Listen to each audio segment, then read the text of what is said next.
Il est 8h32 sur RMC BFM TV. Mon invité ce matin, Mathilde Panot, présidente sortante des députés Insoumis. Bonjour Mathilde Panot. Bonjour. Merci d'être avec nous ce matin. Je voudrais commencer avec l'horreur antisémite à Courbevoie et cette fillette de 12 ans, victime d'un viol à caractère antisémite. De nouveaux rassemblements ont lieu pour dire non à l'antisémitisme. Et l'un de vos alliés au sein du nouveau Front Populaire, Raphaël Glucksmann, a appelé à un sursaut collectif. Je cite, « Chaque espace politique doit prendre en charge la lutte contre l'antisémitisme et faire le ménage en son sein ». Vous avez fait le ménage, Mathilde Panot ? Alors d'abord, je voudrais dire à quel point moi aussi je partage l'horreur de ce viol en réunion sur une enfant par d'autres enfants avec des insultes antisémites qui se sont joints à ce crime et la nécessité que nous avons collectivement de savoir comment ce crime ne puisse plus jamais se reproduire. Ça passe par deux choses. Nous avons dans le programme du nouveau Front Populaire un plan interministériel de lutte contre l'antisémitisme, mais aussi de prévention de l'antisémitisme, notamment à l'école. Et nous avons aussi dans le programme du nouveau Front Populaire les 2,6 milliards par an qui sont exigés par les associations féministes pour mettre fin aux violences sexistes et sexuelles. Et j'en profite juste pour dire... espace politique fasse le ménage en son sein. Alors, je vais répondre à ça, mais juste j'en profite pour appeler toutes celles et ceux qui nous écoutent à venir à la manifestation qui est appelée ce dimanche par l'ensemble des organisations féministes, dimanche 23 juin, pour justement lutter contre l'extrême droite qui est l'ennemi des droits des femmes. Alors ensuite, vous m'interrogez sur M. Glucksmann qui dit qu'il faut faire le ménage. Oui, l'antisémitisme doit être combattu partout et c'est ce que nous mettons dans notre programme. Vous êtes sûr que vous êtes les mieux placés pour lutter contre l'antisémitisme ? Oui, je crois que oui, parce que je le dis, aucun des dirigeants du nouveau Front Populaire n'a jamais été condamné puisque l'antisémitisme, je le rappelle, n'est pas une opinion mais un délit et que aujourd'hui l'antisémitisme est à l'extrême droite. Quand vous avez monsieur Zemmour qui explique que Pétain aurait été le sauveur des Juifs, quand vous avez le Rassemblement national qui a réinvesti monsieur Bocaletti qui non seulement a été condamné pour violence en réunion, mais en plus de cela tenait une librairie négationniste. Mathilde Panot, et quand Jean-Luc Mélenchon, quand Jean-Luc Mélenchon écrivait il y a un peu plus de 2 semaines, ouvrez les guillemets, contrairement à ce que dit la propagande de l'officialité, l'antisémitisme reste résiduel en France. Est-ce que là vous comprenez qu'on se dise à minima que vous n'avez pas pris la mesure de l'explosion de l'antisémitisme en France ? Non, parce que nous disons que l'antisémitisme persiste et qu'il doit être combattu et que... Alors pourquoi Jean-Luc Mélenchon disait qu'il était résiduel ? Parce que regardez la définition dans le dictionnaire. Contrairement à ce que dit la propagande, de l'officialité, l'antisémitisme reste résiduel en France. Il parlait à ce moment-là du fait des manifestations, du fait qu'il n'y avait pas de propos ou d'actes antisémites dans les manifestations, notamment en soutien à la cause palestinienne. Mais l'antisémitisme, il explose en France ou pas, Mathilde Panot ? Comment ? Il explose en France l'antisémitisme ou pas ? Oui, je pense que l'antisémitisme est important, mais je crois aussi que amalgamer... Oui, mais laissez-moi terminer, je peux terminer mon propos. Sûr. Amalgamer le soutien à la cause palestinienne à de l'antisémitisme, comme c'est fait depuis des mois, nourrit l'antisémitisme. Qui a parlé ici de la cause palestinienne alors ? Eh bien, je parle seulement de la phrase de Jean-Luc Mélenchon. Non, cette phrase-là vient justement sur les manifestations sur la Palestine. Donc, vous pouvez relire la note de blog en entier. Nous n'avons jamais nié qu'il y avait de l'antisémitisme. Nous disons... Donc, il n'y a pas la moindre ambiguïté dans les propos de dirigeants de la France Insoumise. Écoutez, moi, je vais vous redire ce que dit l'ancien président de Médecins Sans Frontières, le président d'honneur de la LDH et un collectif qui ont fait une tribune que j'invite à lire qui s'appelle « Instrumentaliser l'antisémitisme au lieu de combattre l'extrême droite est indigne et dangereux ». Non seulement parce que ça dédouane l'extrême droite dont les racines sont dans l'antisémitisme, dans le racisme et la xénophobie, mais en plus de ça, parce que ça ne vise qu'un but, essayer de diviser le nouveau Front Populaire. Et je le dis, nous serons intransigeants contre l'antisémitisme, contre tous les racismes, contre l'islamophobie. Et nous continuerons à porter un idéal humaniste. Alors prenons un autre exemple, si vous le voulez bien. Je voudrais qu'on parle d'Ali Diouara, que vous avez investi en Seine-Saint-Denis, dans la circonscription de Raquel Garrido. Ali Diouara, qui, le 12 mai, qualifiait Raphaël Glucksmann de candidat sioniste. Ça vous pose pas de problème, ça ? Écoutez, c'était pendant la campagne des européennes. D'accord. Qu'est-ce que ça change ? Eh bien, ça change que depuis, nous avons fait un accord. Et je crois que beaucoup sont dérangés par le fait que nous ayons réussi à nous unir et qu'il ne reste pas une seule alternative qui est soit le Rassemblement national, soit continuer avec le monde des malheurs d'Emmanuel Macron. Il y a votre accord quand vous investissez un candidat qui traitait Raphaël Glucksmann il y a un mois de candidat sioniste. Est-ce que là, précisément, on n'est pas dans des déclarations qui frise avec une forme d'ambiguïté vis-à-vis de l'antisémitisme. Mais arrêtez de prendre nos candidats les uns après les autres et de les salir. Mais pourquoi je les salis ? Attendez, Mathilde Panot, je vous pose une question. Ça vous pose pas de problème que Raphaël Glucksmann soit qualifié de candidat sioniste ? En fait, Je vous explique que nous avons eu des candidatures séparées aux élections européennes, ceux avec lesquels nous n'étions pas d'accord, puisque nous voulions des listes uniques. Dans ce cadre des élections européennes, il y a eu des mots qui ont pu être prononcés des uns des autres. Je ne sais pas de quoi vous parlez précisément. Alors écoutez, le 12 mai, sur les réseaux sociaux, ce candidat Ali Diawara qui dit que Raphaël Glucksmann est un candidat sioniste. Eh bien, il se trouve Ça vous choque pas ? Mais écoutez, quand on dit, nous avons fait une campagne pour dire, et nous continuons de le dire, il y a encore un rapport de l'ONU, il y a quelques jours, qui dit qu'il y a une extermination du peuple palestinien. Mais quel est le rapport avec le fait, pardon Mathilde Panot, et on va pas passer l'interview là-dessus, mais juste pour que les choses soient précises, un de vos candidats traite Raphaël Glucksmann, qui est juif, de confession juive, de candidat sioniste. Ça ne vous choque pas? Mais ça n'a rien à voir. Arrêtez de tout vouloir amalgamer. Nous ne sommes pas d'accord, nous ne serons jamais d'accord avec le soutien inconditionnel au gouvernement d'extrême droite de Netanyahou. Ce n'est d'ailleurs pas ce que fait M. Glucksmann, puisqu'il a signé un programme avec nous qui dit qu'il faut notamment rompre avec le soutien complice. Mais non, mais arrêtez avec des polémiques comme ça, c'est insupportable. Vous nous avez fait la même polémique sur Raphaël Arnaud, candidat antifasciste, pour dire qu'il était violent. Je vous parle pas de Raphaël Arnaud. Oui, sauf que vous avez fait la même avec Amal Bentoussi pour nous expliquer qu'elle aurait tenu des propos homophobes, ce qui était faux. Mais attendez, donc, là, moi, faut arrêter en fait. Je vous parle précisément d'un candidat qui a qualifié Raphaël Glucksmann de candidat sioniste. Donc pour vous, ce n'est pas rédhibitoire, ça n'empêche pas d'avoir une investiture à la France Insoumise. Les choses sont claires.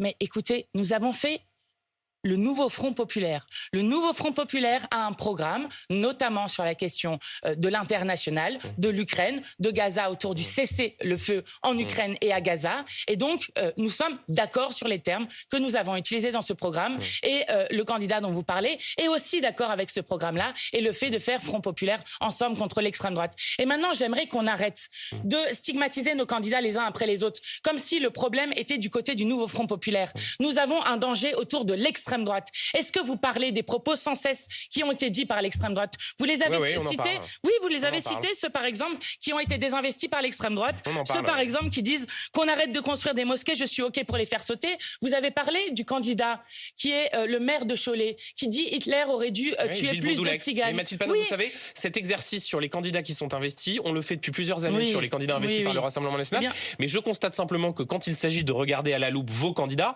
ça vous pose un problème. Je voudrais qu'on avance, si vous me permettez. Pas de problème. Et je vais vous dire même, je suis très fière, mais vous ne parlez jamais ni de Céline Verzelletti, qui est une haute responsable syndicale, ni de Lies Loufoque, qui est un militant des droits des enfants, ni de Sabrina Ali Ben Ali, qui est une médecin urgentiste qui a lancé l'alerte sur l'état de l'hôpital public, etc., etc. Mathilde Panot, juste avant de parler de votre programme, dans les colonnes du Figaro ce matin, Jean-Luc Mélenchon explique que, je cite, François Ruffin a choisi la rupture avec lui et non l'inverse. Ça veut dire quoi, François Ruffin? C'est plus un insoumis? Ça sera à lui de le déterminer. Ça sera à lui de le déterminer, mais vous avez bien... Mais elle est fondée sur quoi, cette rupture politique entre Jean-Luc Mélenchon et François Ruffin? Parce qu'on a du mal à comprendre. Vous lui demanderez. Nous avons une ligne qui est celle de l'Union populaire, que nous avons concrétisée d'abord dans la NUPES, que nous avons concrétisée ensuite dans le nouveau Front populaire, et que nous continuons de faire, puisque, je le redis, nous sommes aujourd'hui la seule alternative à l'extrême droite et au monde de malheur d'Emmanuel Macron. Mais vous êtes présidente sortante des députés insoumis. Vous considérez qu'il ne fait plus partie de votre ensemble, de votre groupe, François Ruffin? Non, je ne considère rien, et je le redis exactement de la même manière qu'a dit Jean-Luc Mélenchon. Nous n'avons jamais dit du mal de François Ruffin. Ce n'est pas aujourd'hui que nous allons commencer. C'est donc à lui de répondre à cette question. Il siégera avec vous C'est à lui de répondre à cette question. Je viens de vous répondre. Même question sur les députés sortants qui ont été écartés, Alexis Corbière, Raquel Garrido, Daniel Simonet. S'ils sont élus, ils sont dissidents, il y a des candidats du nouveau Front populaire face à eux. Est-ce qu'ils pourront siéger avec vous à l'Assemblée nationale? Alors, ce sont effectivement des candidats dissidents et je le rappelle, un mouvement politique est libre de ses investitures et notamment lorsqu'il a d'ores et déjà été annoncé qu'il siégerait dans un autre groupe, c'est normal. Mais par qui a annoncé ça? Eh bien, à la fois, nous le savons à la fois par des déclarations qui ont été faites dans la presse. J'invite à lire notamment un article qui explique bien la manière dont on essayait de construire un front populaire qui était excluant de l'AFI. Et donc, c'est-à-dire, donc en fait, vous virez des députés sortants sur la base. On ne vire pas. Vous savez, l'investiture. Enfin, à un moment, en tout cas, vous leur retirez l'investiture sur la base d'un article, alors qu'ils n'ont jamais officiellement affirmé qu'il voulait quitter le groupe de la France Insoumise. Si. Sur la base des accords stratégiques et politiques. Mais où est-ce qu'ils l'ont dit ça? Franchement, j'ai bien regardé attentivement. Je n'ai pas trouvé la trace de déclaration expliquant qu'il voulait quitter. Oui, mais moi j'étais dans les négociations du nouveau Front populaire et je sais qu'il était question à un moment d'exclure la France Insoumise de ces négociations. Et donc nous avons fort heureusement réussi à faire front commun. Donc je ne crois pas, même s'ils sont élus, qu'ils siégeront dans notre groupe. Et j'invite tout le monde à voter pour les candidats du nouveau Front populaire. Donc c'est clair, ils ne siégeront pas avec vous. Mathilde Panot, je voudrais qu'on rentre dans le détail du programme du nouveau Front populaire sur les mesures économiques d'abord. Jean-Luc Mélenchon donne un chiffrage aujourd'hui, 200 milliards d'euros de dépenses à horizon de 5 ans pour 230 milliards de recettes, dit-il. Et page 15, dans la partie les transformations, vous proposez de soumettre à cotisation les heures supplémentaires. Ça veut donc dire qu'avec vous, les 2/3 des ouvriers qui font des heures supplémentaires paieront des cotisations dessus alors qu'ils n'en payent pas aujourd'hui. Ça veut donc dire pour ces ouvriers du pouvoir d'achat en moins. Eh bien non, puisque si vous prenez le programme dans son ensemble, nous avons une augmentation de salaire qui vient quasiment immédiatement. Si vous avez bien lu notre programme, nous arrivons à Matignon, nous faisons d'abord l'augmentation des salaires, l'augmentation de 10% des points d'indice des fonctionnaires. Et là, je parle pas de fonctionnaires, là, je parle d'ouvriers salariés du privé. Et donc les cotisations qui sont indispensables, notamment pour avoir une sécurité sociale digne de ce nom, eh bien, nous les remettons sur les heures supplémentaires. Mais peut-être qu'il y a beaucoup de gens qui font aujourd'hui des heures supplémentaires qui ne seront plus obligés de le faire. Et je vais même aller plus loin. Pour être très très précis, Mathilde Panot, parce que là je pense aux auditeurs d'RMC, téléspectateurs de BFM TV, qui font ces heures supplémentaires parce que ça leur permet de joindre davantage les deux bouts. Ils paieront des cotisations sur ces heures supplémentaires alors qu'aujourd'hui ils n'en payent pas. Oui, nous disons que puisque nous augmentons les salaires, beaucoup de gens n'auront plus besoin de faire ces heures supplémentaires. Donc au fond, ils vont gagner d'un côté et perdre de l'autre. Mais arrêtez, ça n'a rien à voir en termes de... excusez-moi, mais gagner du temps de vie, ça peut être un peu utile pour des gens aussi. Donc, je le dis, nous bloquons les prix sur l'alimentation, les carburants, qui permet aux gens de respirer. Nous augmentons les salaires. Et savez-vous, monsieur Duhamel, que 50% de l'activité économique de notre pays est fait par la consommation populaire. Et que donc, lorsqu'on augmente les salaires, lorsqu'on permet aux gens de respirer et d'avoir enfin la possibilité de finir leur fin de mois sans se demander s'ils payent leurs factures, leur cantine ou autre, eh bien, justement, on relance l'économie, notamment pour les très petites et moyennes entreprises. Donc, c'est le meilleur programme économique pour le plus grand tissu économique du pays. Le chiffre de Jean-Luc Mélenchon m'interpelle, 230 milliards d'euros de recettes, encore une fois, à horizon 5 ans. Vous les trouvez où, ces 230 milliards? Eh bien, justement, alors on a beaucoup de choses. On a un renforcement de l'impôt de solidarité sur la fortune qui rapporterait 10 milliards. On a l'impôt sur les gros héritages qui rapporterait 17 milliards. La taxe sur les super profits, plus de 10 milliards, etc. etc. Vous dites, j'ai bien lu, Mathilde Panot, à partir de 4 000 euros, on paye plus d'impôts avec votre programme. C'est bien ça? Nous avons dit que 92% des Français... puisque nous répartissons l'impôt sur 14 tranches pour qu'il soit plus juste. Donc, pour 92% des Français, ils paieront moins d'impôts que ce qu'ils payent aujourd'hui. Et c'est à partir de 4 000 euros qu'on en paye plus. 4 000 euros brut, net? Je crois que c'est net, mais je vais à vérifier. De toute façon, vous allez avoir... Pour une personne, pour un foyer fiscal? Vous allez avoir un chiffrage, non, pour une personne. Vous allez avoir un chiffrage qui est fait avec des économistes très sérieux qui soutiennent notre programme. Vous avez Esther Duflo, qui est prix Nobel d'économie, qui soutient le programme du nouveau Front populaire. Vous avez Michael Zemmour, qui est un économiste très reconnu, qui lui aussi soutient le programme du nouveau Front populaire. Nous sommes en train de faire ce que nous faisons tout le temps. Nous sommes en train de le chiffrer. Et dedans, vous aurez des réponses très précises. Mais je le dis juste, contrairement à ce qui est dit partout, ce programme est finançable, il est possible. Et je signale juste que nous sommes les seuls aujourd'hui à avoir un programme et à le chiffrer actuellement. Je voudrais qu'on avance sur votre programme, toujours sur les décisions très concrètes que vous prendriez si vous arrivez au pouvoir. Quand le gouvernement a interdit les abayas à l'école, vous dénonciez une mesure, vous-même, Mathilde Panot, islamophobe, arbitraire et contraire à la laïcité. Ça veut donc dire que vous reviendrez sur cette interdiction si vous arrivez au pouvoir? Alors, vous le savez, nous ne sommes pas seuls. Nous avons donc un nouveau Front populaire dans lequel il y a à la fois différents partis politiques. Il y a aussi des associations qui nous soutiennent comme le planning familial, fait historique, la CGT qui appelle à voter pour nous, la Confédération paysanne et beaucoup d'autres attaques. Donc, les décisions seront prises en commun sur ce type de décision. Donc, je ne sais pas vous répondre sur cette question précisément maintenant, puisque... C'est quand même... Là, je pense peut-être à ceux qui vous soutiennent et qui vous ont entendu dénoncer avec autant de virulence. Oui, mais je suis toujours... Vous dites, si on arrive au pouvoir, on verra. Mais non, mais vous savez, quand vous faites comme ça le nouveau Front populaire, quand vous faites une alliance, vous continuez à garder vos propres convictions et je ne changerai en aucun cas mes propres convictions.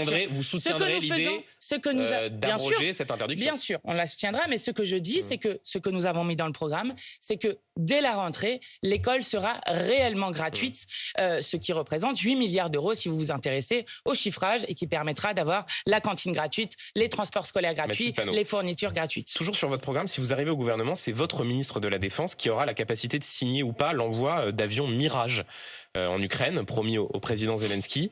Est-ce qu'un ou une ministre de la Défense du nouveau Front Populaire signera l'envoi de ces avions à la résistance ukrainienne? Eh bien, je vais vous dire, nous commencerons, et nous n'avons pas honte de ça, nous voulons reparlementariser la vie politique française. Vous nous avez déjà entendu à plusieurs reprises dire cela. Donc, nous commencerons par faire un débat et un vote au Parlement sur cette question. Mais vous, votre position? Nous, notre position... Puisque vous avez vocation à gouverner, donc je crois que là, pour le coup, c'est intéressant pour ceux qui nous regardent et nous écoutent de savoir très concrètement ce que porterait un gouvernement Nouveau Front Populaire. Notre position, c'est du Nouveau Front Populaire, c'est de soutenir et d'aider le peuple ukrainien, mais d'avancer vers une solution négociée, diplomatique. Est-ce qu'un ministre de la Défense du Nouveau Front Populaire signe l'envoi d'avions Mirage? Eh bien, nous verrons avec le Parlement. Voilà.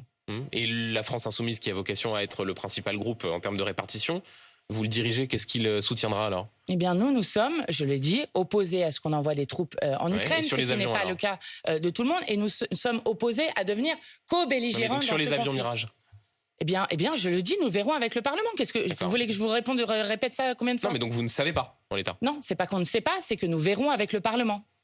Et que, excusez-moi, mais nous sommes le Nouveau Front Populaire et que nous avons vocation à gouverner ensemble. Donc je ne vais pas raconter n'importe quoi en disant des choses qui sont ma propre position, que je peux vous expliquer comme vous voulez, mais qui visent à faire en sorte que nous puissions gouverner ce pays, encore une fois, en étant la seule alternative au monde de malheur d'Emmanuel Macron et à l'extrême droite qui arriverait au pouvoir dans ce pays. Dernière question sur le programme et sur votre arrivée au pouvoir avant de parler de Matignon. Est-ce que Rima Hassan ferait une bonne ministre des Affaires étrangères du Nouveau Front Populaire? Je crois que Rima Hassan vient d'être juste élue au Parlement européen, qu'elle est très heureuse de pouvoir représenter la France au Parlement européen et qu'elle a vocation à travailler à la paix, alors que, je le rappelle, le génocide a toujours en cours. Pas faire partie d'un gouvernement.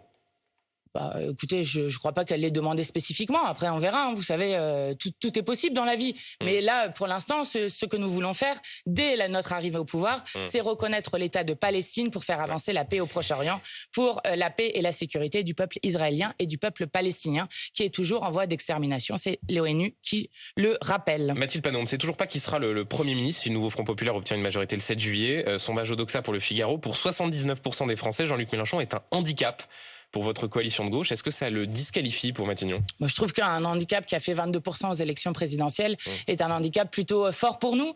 Mais je le redis, et je le redirai autant qu'il le faudra, et chacun des dirigeants et des membres du Nouveau Front Populaire vous le redira autant de fois qu'il le faudra. Nous proposerons un Premier ministre, qui sera issu du plus gros groupe parlementaire à l'Assemblée. Parce que Olivier Faure, le patron du Parti Socialiste, demande un vote. Écoutez, là, notre enjeu, c'est d'avoir la majorité absolue. Ce n'est pas un petit enjeu dans le pays en ce moment, donc je propose qu'on regarde les problèmes de méthode après. D'accord. Mais en tout cas, là, ce rejet qui apparaît de Jean-Luc Mélenchon dans les sondages, ça ne le disqualifie pas. Mais non, écoutez, à chaque fois, on nous fait la même histoire. Donc non, nous proposerons et nous verrons. Mais je vous le dis, encore une fois, nous avons la possibilité de tout changer dans ce pays dans 3 semaines. C'est la question qui est posée au peuple français. Et à la fin, ça sera entre eux, l'extrême droite et nous. Voilà le choix qui doit être fait, et y compris que les macronistes doivent faire en toute conscience lorsqu'arriveront des seconds tours entre le Nouveau Front Populaire et le Rassemblement National. Et alors justement, dans ces seconds tours, vous, qu'est-ce que vous ferez si c'est le Rassemblement National contre le bloc central, la majorité sortante? Nous l'avons toujours fait, Monsieur Duhamel. À chaque fois, nous avons appelé à ne pas voter l'extrême droite, à ne pas donner une seule voix à l'extrême droite. Donc là, vous appellerez clairement à voter pour la majorité présidentielle. Par contre, Monsieur Duhamel, vous pouvez poser la question à la majorité présidentielle. On la pose en permanence. Puisqu'il se trouve qu'il y avait la dernière fois en 2022, quand la NUPES avait gagné le premier tour des élections législatives, 62 second tours, et seulement dans 8 second tours sur ces 62 second tours, où il y avait NUPES contre Rassemblement National, ils ont appelé à voter pour la NUPES. Et donc vous appellerez à voter pour la majorité sortante? Nous appellerons à voter contre le Rassemblement National. Oui. Pour la majorité sortante? Eh bien, on verra comment ça s'exprimera pour les uns et les autres. Mais oui, c'est ce que nous avons toujours fait. Toute dernière question. Il y a quelqu'un, en tout cas, qui a foi en vous, notamment, c'est Jean-Luc Mélenchon, qui, dans les colonnes de 20 minutes, il y a quelques jours, disait la chose suivante. Quand Léon Blum devient chef du gouvernement en 36, il n'est pas au niveau de Manuel Bompard, ni de Mathilde Panot ou de Clémence Guettet. Vous êtes au-dessus de Blum en 36, Mathilde Panot? Non, il parlait de l'expérience parlementaire que nous avons, que Blum n'avait pas à l'époque. Attendez. Et je le dis juste parce Léon Blum avait été patron du groupe SFIO à l'Assemblée entre 1919 et 1936. Oui, donc pourquoi vous dites que vous avez plus d'expérience parlementaire que Léon Blum? Ah oui, écoutez, et du fait que pour le Front populaire, contrairement au Front populaire de 36 et au nouveau Front populaire aujourd'hui, nous avons, réussi à faire un accord dès le premier tour, ce qui est historique, qui n'était jamais arrivé avant. Mais attendez, donc juste, vous n'avez pas, mais vous n'avez pas plus d'expérience parlementaire que Léon Blum. Je ne sais pas pourquoi j'ai chopé cette info. Vous connaissiez pas l'histoire de Léon Blum? Comment? Vous connaissiez pas l'histoire de Léon Blum? Si, je l'ai même écouté à vélo quand je faisais 1000 km tout cet été. Donc si, je vous assure que je la connais bien. Il est 8h52 sur RMC et BFM TV. Merci Mathilde Panot. Merci.